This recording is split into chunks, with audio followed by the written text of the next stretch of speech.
Hey there, it's Lara here. Today is Wednesday, December 30th, 2020. Tomorrow is the last day of this wild and crazy year. So here I am, as I said I would be, to do a video for you on the full moon in Cancer that we are in the throes of right now, to close out this year. So thanks for being here. I do appreciate it. I hope that, your holidays have been restful, whatever you've wanted them to be. I know that sounds ridiculous despite the circumstances. It's been a different year. And the holidays have been no exception to that, right? So, if you've decided that, screw the holidays, I didn't want to acknowledge them this year, I totally understand that. It's it's been it's been interesting. It's been enlightening. It's been a sort of sampling, right, of what the whole year has really been. I really like if you I think if you look at these last couple of weeks, it's been sort of this interesting kind of concentration of the energy of 2020 in general, and whatever that has been about for you personally. So, and speaking of personally, we have this moon in Cancer, which is quite personal, and we're going to talk about that in this video. Right now, the moon is in Cancer. She actually went exactly full at about 10:28 p.m. last night, which was December 29th. That's Eastern time. In some parts of the world, it was earlier in the morning on the 30th today. But because of the way moon cycles work, right, it's not just about that moment in time. So this full moon that sort of is culminating right now is the energy that we will be riding out for the next couple of weeks. And it is the culmination of a longer sort of 6-month cycle that began when we had the new moon in Cancer 6 months ago, right? So this is the culmination point of that. So you can look back and sort of say, over the last 6 months of 2020, what story has played out for me in relation specifically to the themes of, Cancer, which we're going to talk about. And in relation to the house that Cancer sits for you in your chart, which we're going to get to as well. So the moon is in Cancer right now. She's moving into Leo Thursday, and then Virgo Sunday, and finally Libra on Tuesday. This full moon is in what we call a T-square to Chiron in Aries, right? So all full moons are sun and the moon opposite each other in the sky. And so there is this inherent sort of push and pull, this inherent sense of facing off, of having to reconcile two opposing things, two sides of the same coin sort of thing. And it's a relational aspect, right? So we may find that at full moons, relationship sort of issues come to the forefront. And when I say relationship, I'm not just talking necessarily about, a romantic relationship or a significant other. We're in relationship. You hear me say this. If you've been around for a while, all the time, we're in relationship all the time, right? To the people around us, to ourselves, to the world in general. So full moons can bring about that relationship sort of dynamic and draw that to our attention. Full moons also draw on our emotions, because as the moon rules the tides and pulls on the tides, she also does the same with our emotions, right? Humans are mostly water. And so she has an effect on us as well. And we can find our emotions bubbling close to the surface at the time of full moons. Full moons illuminate the darkness. And so they can bring things that were sort of buried under the surface up for release, for being witnessed, for some sort of closure or letting go or completion or coming to light, or sometimes, coming to sort of fruition, reaching the sort of climax point, that sort of thing, right? That's what full moons are about. And interestingly, as I was saying, this full moon is in this T-square to Chiron. Chiron is known as the wounded healer, among other things, but most popularly, that's the nickname for Chiron in astrology. And Chiron is this, energy of our wounding and the work it takes to heal that. But wherever Chiron is in our natal chart points to our deepest spiritual wounding, right? Which we all have somewhere. And it's like the place where, we're kind of, our attention is drawn to, and it's uncomfortable, and it's calling out for our healing and our care and our loving kindness, but it's not necessarily comfortable. But in doing that work of facing that wounding, we can then grow stronger in the broken places, right? And we can help others that maybe have similar wounds. So as Chiron sits in this tense conversation with the sun and the moon in a 90-degree angle, which is a conversation of tension, a conversation that requires some kind of action to resolve, picking a direction, that sort of thing. But it's not comfortable.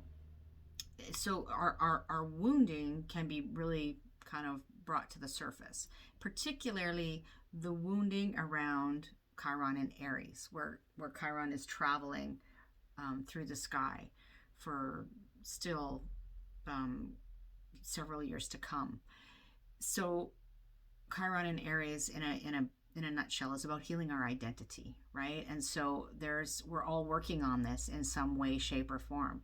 Healing our identity. Who am I?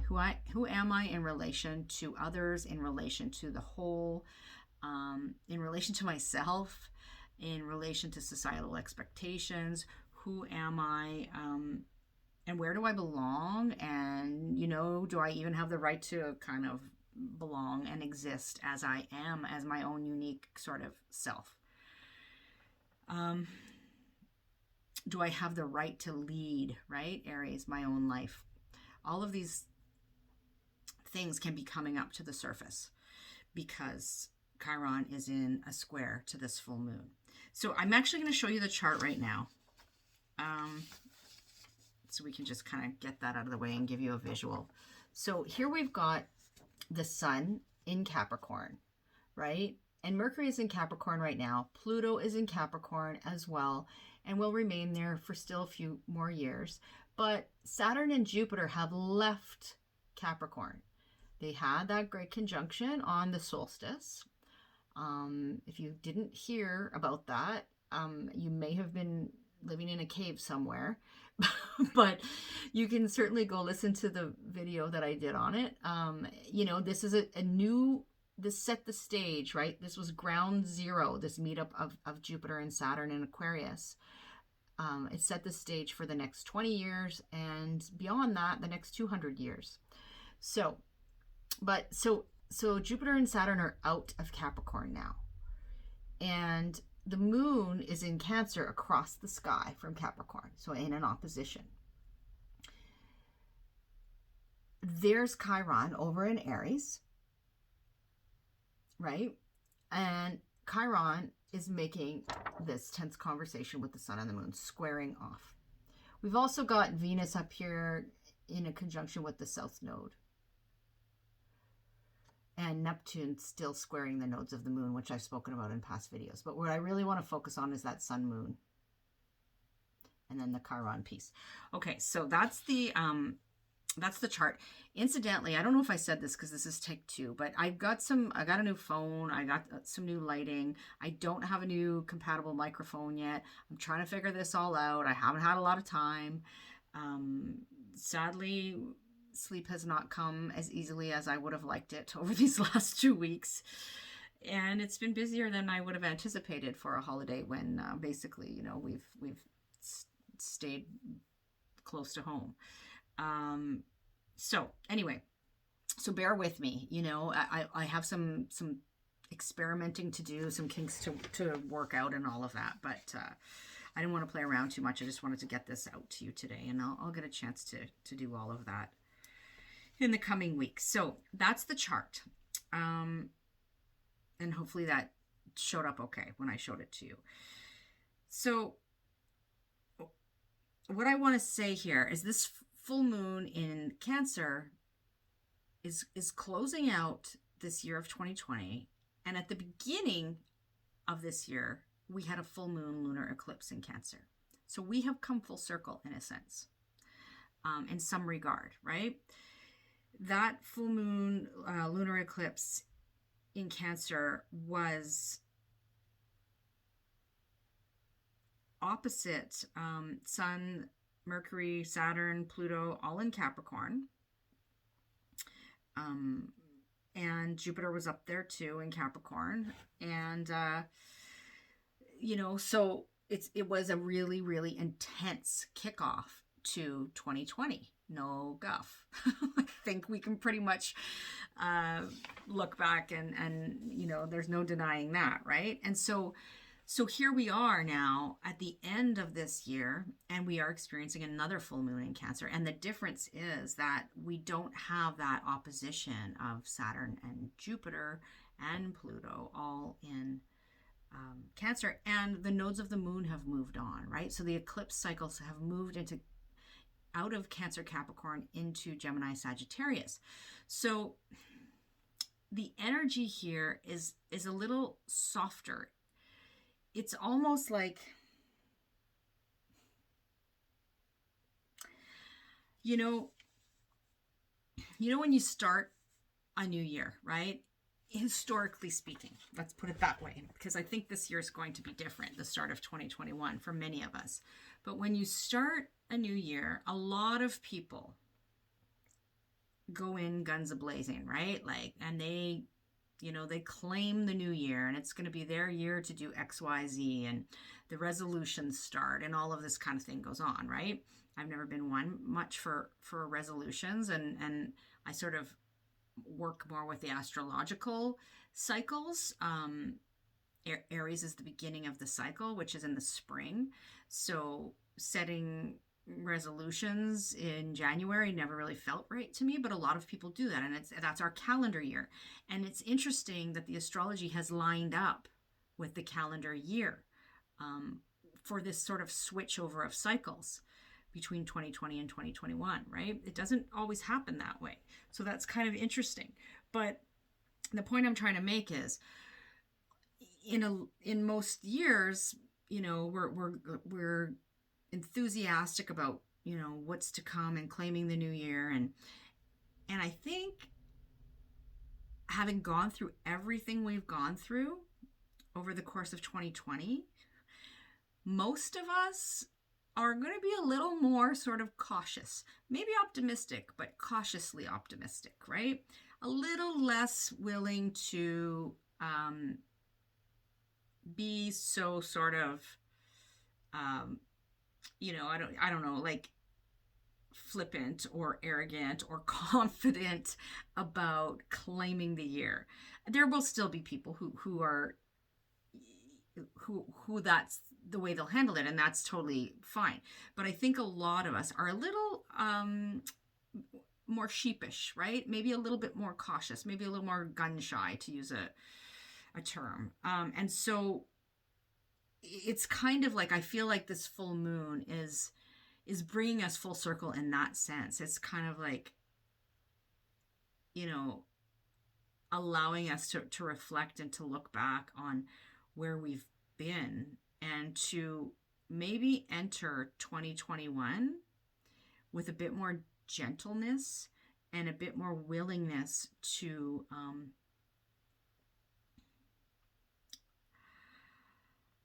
you know, to take care. Cancer, moon in Cancer. So let me explain a little bit more what I mean about all of this. Cancer is about security, emotional security, first and foremost, right? It's about safety and protection and nurturing and mothering, you know, and I don't necessarily mean that literally, although it can be, but that sort of nurturing energy. Um, it's about a soft place to land. It's about a safe space where you can feel at home. All of those things. Cancer is this. It's a cardinal water sign, right? And with this hard, if you think of the crab, this hard exterior, but this soft, mushy interior. A very sensitive sign, but it sort of holds a shell, right? A protective shell around itself. And sometimes we don't necessarily see the emotion in Cancer because it's hidden and is kept for the places where it feels that it can let its guard down, sort of thing. So Cancer is about our sense of belonging to a family or a tribe, and sometimes that's family of origin, and sometimes it's the family we choose. So I think that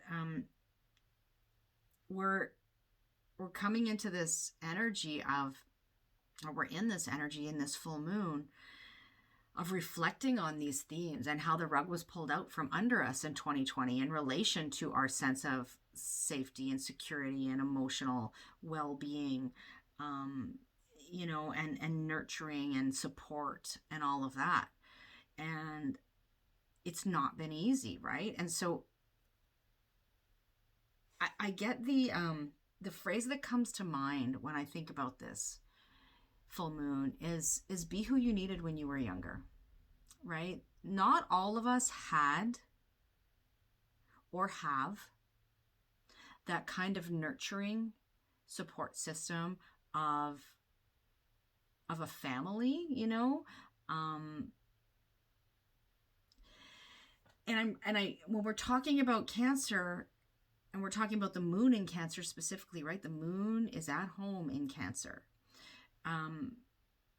This is emotional energy, very much. I'm talking about the emotional nurturing piece more than anything. Capricorn, where the sun is sitting across the sky, is more about the material, providing in the material sense. It's more about that universal father energy in a sense. Whereas Cancer and the moon in Cancer is more about the universal mother energy of nurturing and looking after our emotional security. It's to be 100% frank with you, I know from personal experience that having your material needs met is not enough. It's not enough as a child in particular, but it's not enough, right? You can have all your material needs well met, but if nobody is looking after your emotional needs, if nobody is nurturing you emotionally, then you're missing half the puzzle. You're missing sort of half the parenting picture, if you will. And I mean that literally, but metaphorically as well, right? And so I think it's a time when we can be we're being sort of called to like I said, be who we needed when we were younger, to learn to give ourselves what we needed, or what we need when others are unable or unwilling to give it to us. And maybe cut ourselves some slack, right? And acknowledge that we cannot help others if we are completely spent, depleted, exhausted, frazzled, resentful, all of those things, right? Lots of mothers will be able to relate to this. I know that. That emotional labor piece that is so often put on the the mother figures, the women, the more feminine types, right? Is and it's anybody that sort of identifies as more feminine, that tends to be our role. We are the ones who are responsible for the emotional labor, and emotional labor is something that you cannot see. So it's not like, the roof over your head or the food on the table, right? And so it often goes unacknowledged, unappreciated, all of those sorts of things. And it can be quite frustrating and quite exhausting. And so I think we need to recognize how much emotional labor has gone into this year in general. And we need to understand how important that is. And we need to, if we're somebody who has been, giving and giving and giving of that and not receiving it in return, which may be through nobody's fault, and maybe because we don't speak our needs, like that happens too, but it's time to kind of give that to ourselves, right?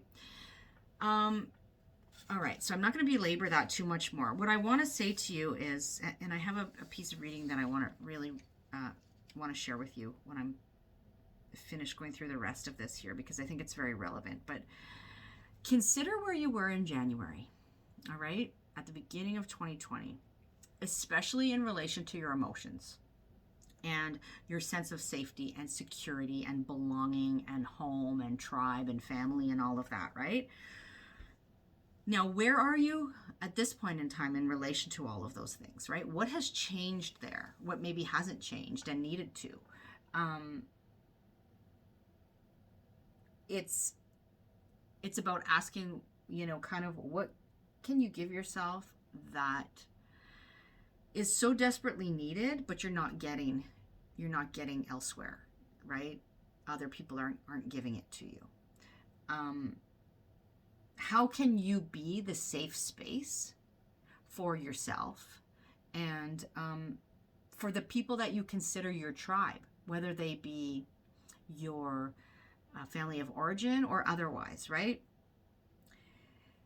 How can you find your tribe if you're sort of feeling lost at sea? I think that's something that it's really important to acknowledge, is that this has been a year when many of us have lost friends, family, that sense of emotional safety and security and a support structure. And that may be in a literal sense, people have passed, or we've had to cut ties, or people have cut ties with us, or we've gotten some real insight into people and maybe are questioning whether those are the people that we are really connected to, or we want to be connected to, or are those the people that I thought were my tribe, are they really my tribe? And who where is my tribe, and who do I align with? And I think it's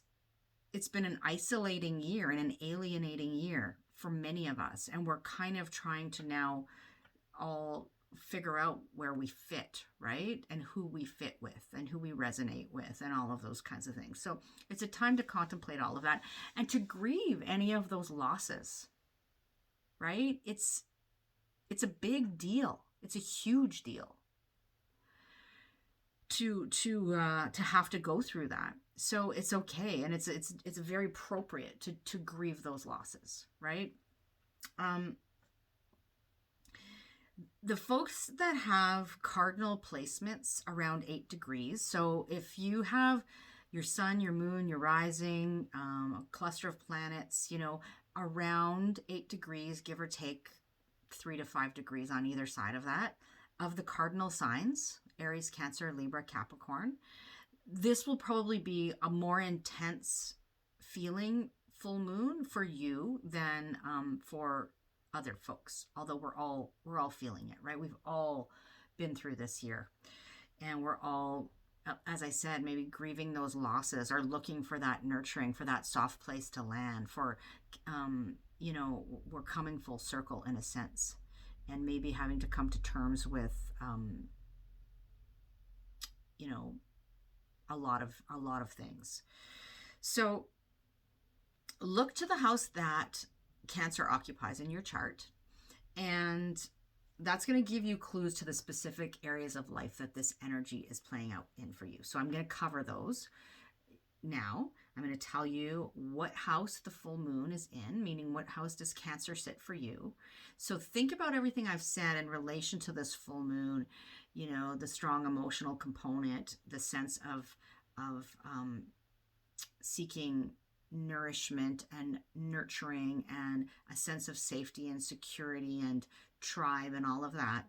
And then filter that through the lens of the themes of the house that Cancer sits for you.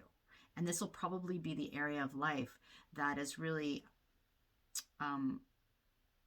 highlighting those themes more than other places in your chart. And now it depends, you know, you might have conversations between this moon in Cancer and other planets in your chart too, which will bring other elements, other pieces in. But as in a general forecast here, I can tell you what house this is playing out for you, and that's based first and foremost on rising sign. So if you know your rising sign or your ascendant, listen for that first and foremost. But you can also listen for your sun sign and your moon sign, right, for added layers, added pieces of information. And this is using whole sign houses. My chair just dropped a bit there, so I'm shrinking. This is using whole sign houses. So if you have your chart, if you know your chart in another house system, a quadrant-based house system like Placidus or Porphyry, it may sit somewhere else in the chart, but this is still relevant. I've been using whole sign houses more and more this year. I think there's a place for both of those. Anyway, I'm getting a little technical here. So I'm going to go through each sign, and then I'm going to close out the video by reading you something that I think is worth reflecting on as we close out this year and begin 2021. So let's start with Cancer, because Cancer, this is your full moon, right? Second one of the year. It's been an emotional roller coaster, no doubt, Cancer, because you've had all the energy in Capricorn of 2020. You know, first the Saturn-Pluto conjunction, then Saturn, Pluto, Jupiter, all moving through your sign, or moving through your opposite sign of Capricorn, and then being squared by Mars in Aries for the last 6 months. You know, so there's been a lot going on, and this full moon is culminating in your first house for Cancer rising. So that is the house of the self, right? It is about your physical body, your physical vitality and wellness. It is about your physical appearance. It has to do with how you project yourself out into the world, how the world perceives you, you know, who you are out there in the world, right? And how you kind of move through life. And so it's like a personal release, a major point of letting go and releasing at a full moon, of something sort of coming to a close or culminating or being really brought to light. You know, it is really being highlighted for you at the time of this full moon. So think about that. What are you releasing? What do you want to let go of in relation to those first house themes? And how can you nurture yourself, right, in relation to those first house themes to carry you into 2020 and, you know, with sort of this kind of protective cape around you, but not one that is impossible to kind of penetrate, you know what I mean? So I will leave that there. I really want you to stick around to listen to what I'm going to read when I'm finished going through the signs. So please do that. And Happy New Year, Cancer. All right, here we go with Gemini. I'm just going to shift my chair a bit here because it's kind of driving me nuts. Whoops. Okay, this is an experiment. Anyway, all right, Gemini, comic relief. Gemini, this full moon is happening in your second house. So this has to do with your own personal resources, your money, finances, you know, your time, your energy, um, the work you do in the world and how you know earn a living from that, and get your basic needs met through that. It has to do with what you value, right? Your core values and your sense of worth and self-worth. So those are the themes that this full moon in Cancer is highlighting for you. And it's a real time of culmination and release, and you know, things coming to sort of a climax in that area of life. And it can be quite emotional, right? So listen to the intro definitely, and please stick around for what I'm going to read when I'm finished going through the signs as well. So happy new year to you, Gemini, and we're moving on to Taurus now. Taurus, for you, the full moon is culminating in your third house. And this has to do with your immediate environment and, you know, the people in it. So it has to do with the people that you interact with on the day-to-day. It has to do with your communications, your daily communications, you know, messages exchanged. It has to do with learning, teaching, communicating, sort of the basics, right? It's sort of like early year learning, the early learning years, or learning, you know, the basics, teaching and learning the basics. It has to do with mobility and sort of those short jaunts or short distance trips. It has to do with your community, right? Your neighborhood, your the people that are in that sphere. So sometimes that's siblings, cousins, teammates, peers, you know, neighbors, that sort of thing. And this is also about, the third house also relates to things like marketing and communications and commerce, that sort of thing. All right, so all of those themes, right? Any or all of those themes can be coming to light at the time of this full moon, and coming to this point of release, of culmination, of illumination. And it can be quite emotional with this Cancer full moon. And you may be sort of looking for that sense of nurturing or that soft place to land, right? Who are my peeps, kind of thing, that are in my immediate sphere, that kind of thing. So for you, Taurus, that's where the full moon is happening. And please do listen to the intro, but also stick around for what I'm going to read when I'm finished going through all the signs, okay? So happy new year to you, Taurus. Next, we've got Aries. Aries, for you, the full moon is happening in your fourth house. So the fourth house is where it's Cancer's natural home, right? And so it shares this energy of that sense of home and family and roots and place of living. And it speaks to our family of origin and our ancestry, you know, and our sort of emotional security needs. So this is a bit of a double whammy for you here, Aries. And this is what's being coming up for release. You're reaching this culmination or climax point here. And, you know, it can be quite touchy-feely, quite sensitive, because it is a full moon in Cancer. And think about these themes and what needs to be released and what needs to be nurtured, and who you can surround yourself with as your tribe, you know, whether it be your family of origin or the people you consider family, right? To give you that sense of home and a safe place to land, kind of thing. So please listen to the intro, Aries, and then stick around for what I'm going to read at the end of this video. And happy new year to you.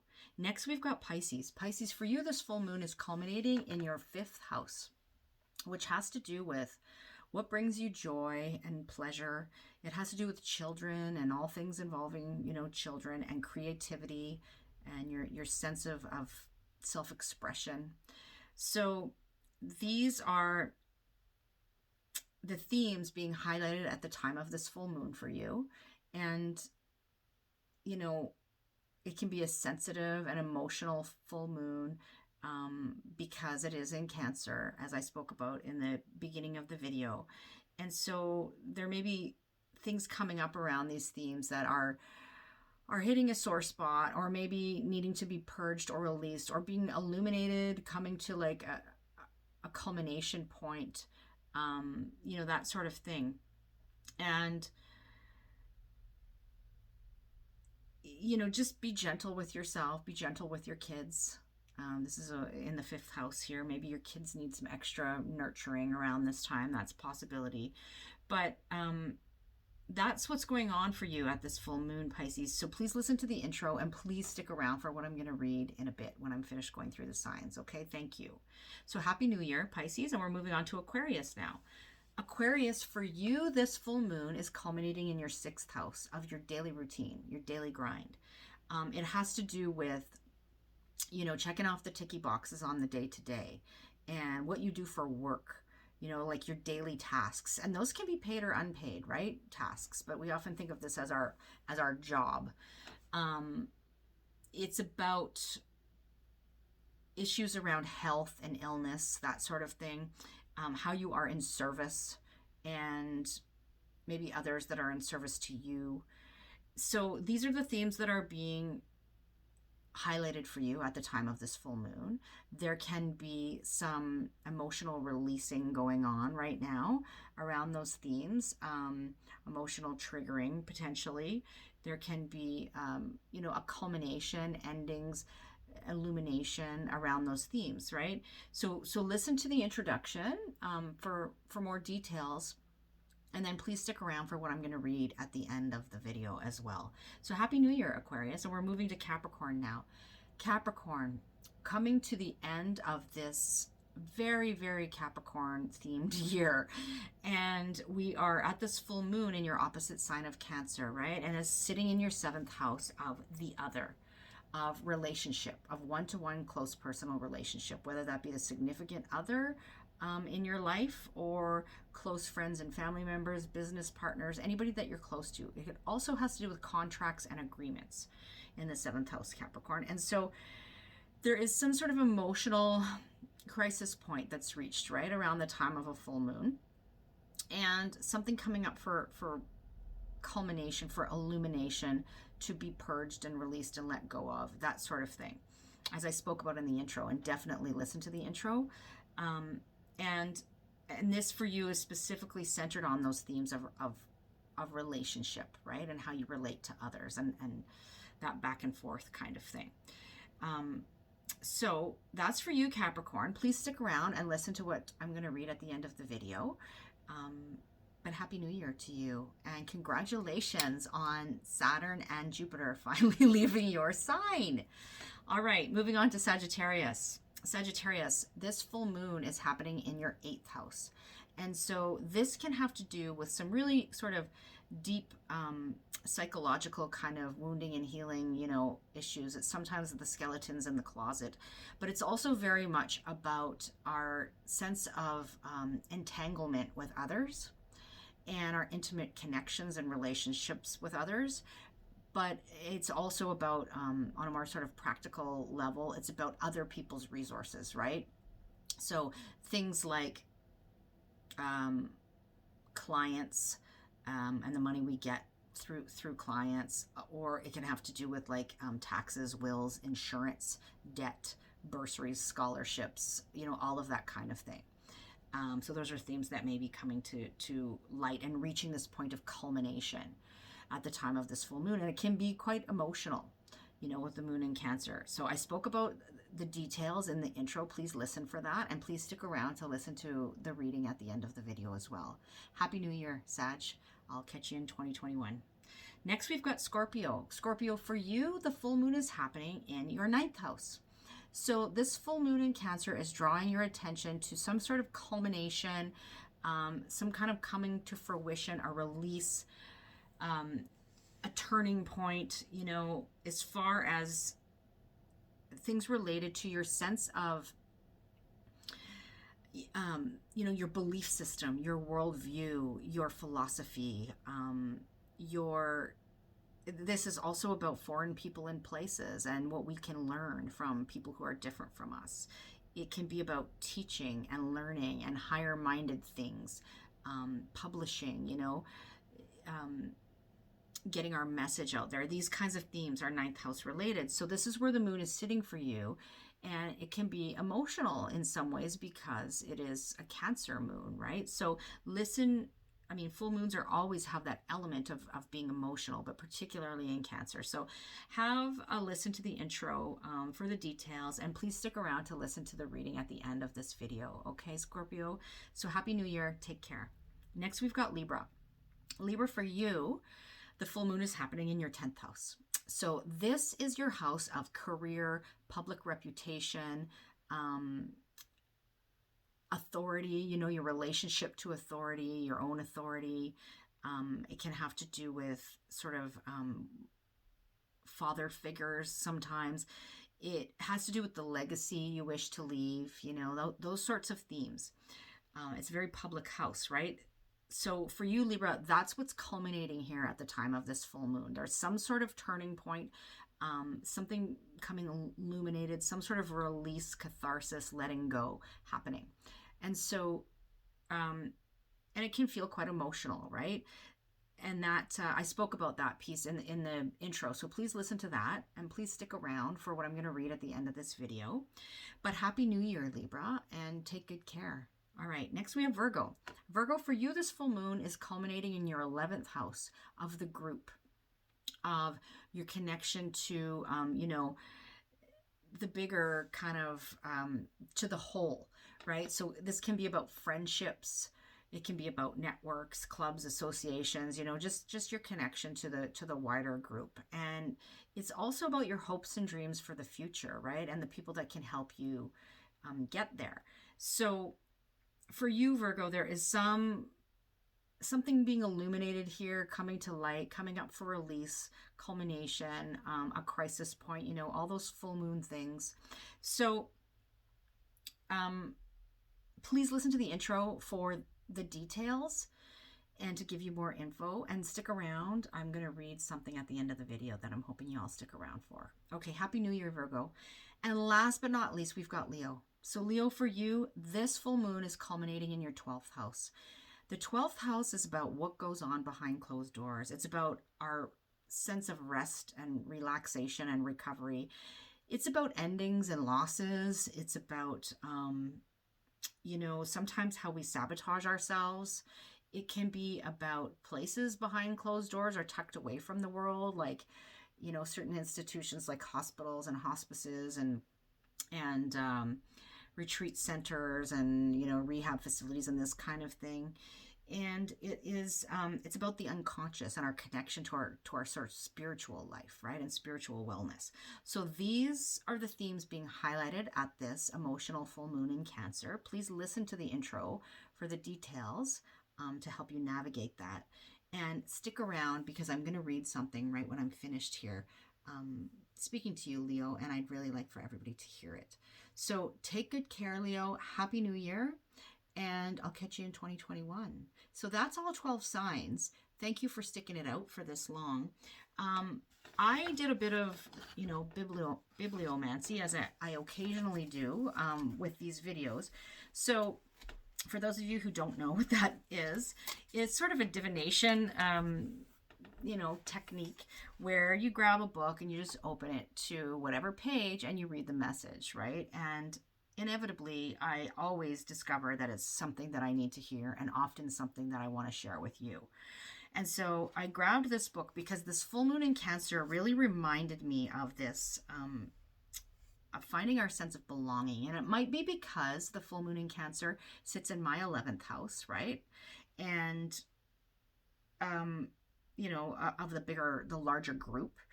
And so, but I was reminded of this book by Tacopa Turner, right? It's called Belonging, Remembering Ourselves Home. And I've referenced this book before. I love it. So I opened this book to this page, and it was just so timely, I thought. And I think that this really encapsulates a lot of what I feel like we're being called to focus our attention on right now with this full moon. And I think what can help us recover from 2020 and move more gently into 2021, even though, you know, it's going to be a bit of a ride, but I'll talk about that in a future video. But how can we navigate that? How can we nurture ourselves and each other through that, right? So I think that this is really important to share. So the title of this little piece is called "The No Time Is Now," and I certainly hope the video does not cut out. But fingers crossed. I'm going to put these glasses on and you might get some weird reflection, but okay. There is a music that is always being played by nature, whose channel we occasionally dial into when our hearts are at rest. It's an improvisational music, which, like the pilgrim, trusts where it may be led. Like an unceasing prayer, the invitational heart allows itself to be played as an instrument would. Yet, so much of modern life is structured with angles and plans, perhaps because we secretly believe that if we aren't constantly steering our lives, we might lose our way. We might end up living under a bridge, outcast from the human choreography we call society. And it's true that, in consensus culture, there is a balance that must be struck between charting a path and meandering. But I'm sure you'll agree that the time we spend contriving eclipses the spontaneous. Left to our own devices, we would be constantly driven. Even when we stop, we are still thinking of what must be done next, especially now in this age of devastating environmental and social collapse. There are those of us who feel an unrelenting urgency to attend to the world before it's too late. But the great paradox is that it's this condition of rushing anxiously ahead that got us into trouble in the first place. While ancient Egypt was already measuring time by observing stars and the interplay of sun with shadows, it wasn't until the 14th century that mechanical clocks were invented and nature stopped being our gauge. Before that, people measured time with sundials, so at night, when the sun was no longer in the sky, we stopped measuring. We moved instead into a timeless time, the dark hour of the moon and tides and the rhythm of dreaming. It was the Catholic Church who standardized time, divvying up day and night into equal parts. Morning prayer bells rang to signal the beginning of the workday. There was a significant shift at the end of the 16th century when we began to count the minutes within an hour to measure the productivity of laborers. Hence, the concept of wasting time was born into cultural consciousness. The industrial age established a tremendous pressure to be productive with time. It became culturally ensconced that time is money. It wasn't until the 19th century that a standardized uniform concept of time even existed. Rather than understanding time's passage in relationship with the natural world, the artificial measuring of time shifted our cultural allegiance to the disciplines and expectations of capitalism. But as many Aboriginal cultures view it, time is more circular in pattern. Not like the Western linear comprehension of time as past, present, future, but flexible to the individual at the center of that time circle. In the Australian Aboriginal dreaming, the past and future are embedded in the present. One's embodiment is the ground into which all continuity flows, so the past can be just as influenced as the future by one's way of going in the here and now. If we are going to come back into the rhythm of nature, we have to slow down. If we imagine the world as our own body, speaking to us in loud, desperate pleas, the first thing we have to do is listen. We must acknowledge the limitations that have brought us to this terrifying precipice. We don't know what we don't know, and instead of pushing through our injury and confusion, we need to surrender the rush and show up instead with our heartbreak to encounter what is becoming. As they say in Taoism, let your toes be still, for they are always twitching into action. Be hospitable to what stillness has to offer.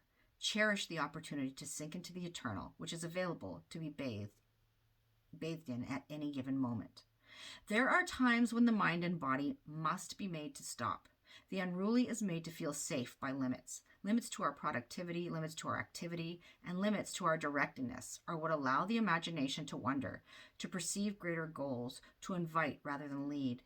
We all have those dreams of being late for something, though we really know where we're going. We're anxious to catch the train or the plane that will get us there. Taken symbolically, these dreams often have nothing to do with linear time so much as they express our feeling of being put out of sync. Consider those moments in your life when you were in just the right place at the right time, And I'm certain you got there not by thoughtful, careful planning, but by being swept along by an unknown fate, maybe even through a series of blunders. It is this meandering openness, unyoked from the demands of solar time, that allows unexpected magic to reach us. For those whose lives are relentlessly structured, there can be a deep exhaustion in the body which is barely satisfied by a full night's sleep. That exhaustion is less of a need for rest than it is the bone-deep dispiritedness that comes from our slavery to schedules and directedness. In such cases, it's best to follow the exhaustion, despite how much yet has to be done, and give yourself wholly to it. It's only when you get off the treadmill that you can see how it is not actually getting you anywhere meaningful. So, I would like to leave you with that as we close out this exhausting year and move into the next. Please take care of yourself and let that guide you. I'm certainly, there are so many pieces of the astrology that I could bring into that one piece that we have lived and we are about to live in 2021. But I just want to say that, give yourself credit for getting here. Here we are. Tomorrow is New Year's Eve. Congratulations. We made it. We're haggard and exhausted and, all the things, right? Emotionally spent, all the things. But we're here. So, congratulations. And I'll catch you on the flip side. All right? All the best. Happy New Year. Bye for now.